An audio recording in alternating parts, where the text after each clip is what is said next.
کہتے ہیں یہ قاضی انصاف کیسے کرے گا؟ یہ میرے عہدے کی وجہ سے میرے ساتھ رعایت برتتا ہے۔ سبحان اللہ، سبحان اللہ، کیا بات! امام عالی مقام ایسے لوگوں کو دیکھ کر ان کی حکمرانی کے قائل ہو رہے ہیں۔ پھر سوال یہ ہے کہ انہوں نے آخر وہ علم کیوں اٹھایا؟ سبحان اللہ۔ بات یہ ہے کہ صرف ایک فاسق و فاجر کو ہٹانا اتنا بڑا کام نہیں تھا، لیکن دراصل انہوں نے یہ دیکھا، میں ایک بات کر رہا ہوں اور دیکھیے ہم سنی حضرات ہیں، جہاں اہل بیت کی محبت کے بغیر ہمارے ہاں ایمان کا تصور قائم نہیں ہوتا، سبحان اللہ، وہاں پر شان صحابہ کو مانے بغیر بھی ہمارا ایمان کامل نہیں ہوتا۔ سبحان اللہ، بے شک۔ خلفائے راشدین کون کون ہیں؟ صدیق اکبر، عمر فاروق، عثمان غنی، حیدر کرار اور امام حسن، ٹھیک ہے۔ سبحان اللہ، امام حسن کے بعد کس کی حکومت ہے؟ سبحان اللہ۔ حضرت امیر معاویہ کے، صحابی رسول ہیں، کاتب وحی ہیں۔ ہماری اتنی اوقات نہیں ہے کہ ان پر کوئی حرف تنقید کہہ سکے، ہماری حیثیت نہیں ہے کہ ان کے بارے میں خدا نہ خواستہ کوئی بد زبانی کر سکے، ایسی ہستیوں کے بارے میں ہم زبان کھول سکے، ہماری حیثیت کیا ہے؟ لیکن اتنا سوال میں کرتا ہوں آپ سے بھی، اور وہ لوگ جو حضرت امیر معاویہ کے نام پر کانفرنسیں منعقد کرتے ہیں اور اپنے بیٹوں کے نام یزید کے نام پہ رکھتے ہیں، ان سے پوچھتا ہوں کہ کیا حضرت امیر معاویہ کا جو عہد حکومت ہے کیا خلافت راشدہ میں اس کا شمار ہوتا ہے؟ نہیں ہوتا۔ صحابی رسول کی حکومت ہے، پھر بھی خلافت راشدہ میں شامل نہیں۔ کاتب وحی کی حکومت ہے، پھر بھی خلافت راشدہ میں شامل نہیں۔ آخر کیوں؟ کوئی وجہ ہوگی نا۔ وجہ کیا؟ وجہ یہ تھی کہ جو معیار حکومت کا خلفائے راشدین نے قائم کیا تھا، اب اس سے انحراف دیکھا جا رہا ہے۔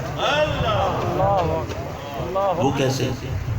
پہلی بات تو یہ دیکھ لیجئے کہ خلفائے راشدین میں سے کسی نے اپنے بیٹے کو نامزد نہیں کیا۔ مولا کائنات علی مرتضیٰ نے بھی خود امام حسن کو خلیفہ نامزد نہیں کیا، کیا بات ہے، کیا بات!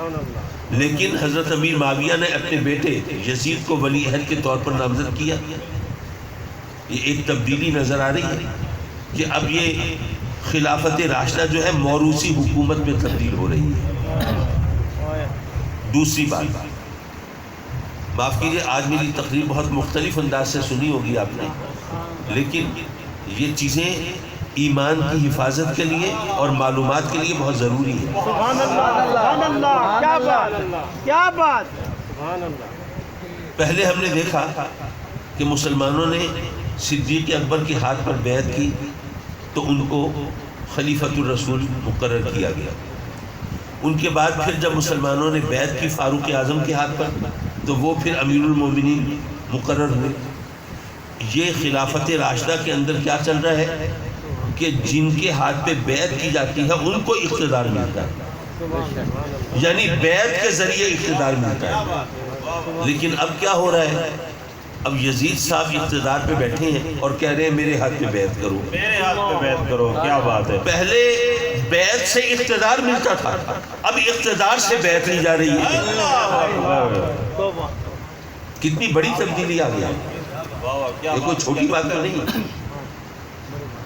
اچھا پھر حسنین کریمین نے تو دیکھا ہے کہ بیت المال یہ مسلمانوں کی امانت ہے، یا اللہ کی طرف سے صرف آپ اس کے امین ہیں، محافظ ہیں۔ اچھا علماء کرام جانتے ہیں، کتابوں میں لکھا ہے، اور جو یزید کے حامی ہے وہ بیان بھی کرتے ہیں بڑے کر و فر سے، جناب یزید تو اتنا ملنسار تھا اور خاندان نبوت کی عظمت و توقیر کا وہ اتنا معترف تھا کہ جناب وہ اتنے لاکھ دینار، اتنے لاکھ درہم وہ ان کی خدمت میں پیش کرتا تھا، وہ فلاں شہزادے اور فلاں بزرگ اور فلاں خاندان نبوت کے فرد کی خدمت میں، اس طرح لکھا ہوا ہے کتابوں میں، لوگ مانتے بھی ہیں۔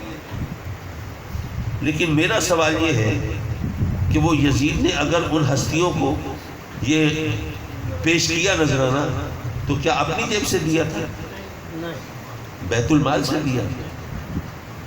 تو اب یہ تبدیلی نظر آ رہی ہے کہ جس بیت المال میں ایک پیسے کا تصرف خلفائے راشدین نہیں کر سکتے تھے، اس میں سے لاکھوں دینار اپنی مرضی سے وہ نذرانے پیش کر رہے ہیں۔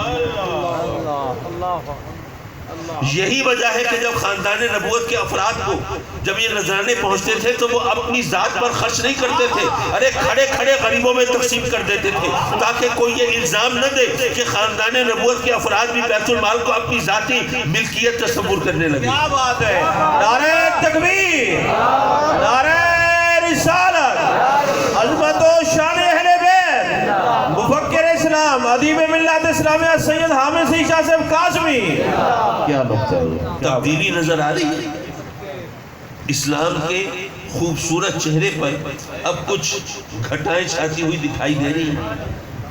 اسی طرح خلفائے راشدین کے دور میں جو حکمران ہیں وہ رعایا کی جان و مال کے محافظ ہیں۔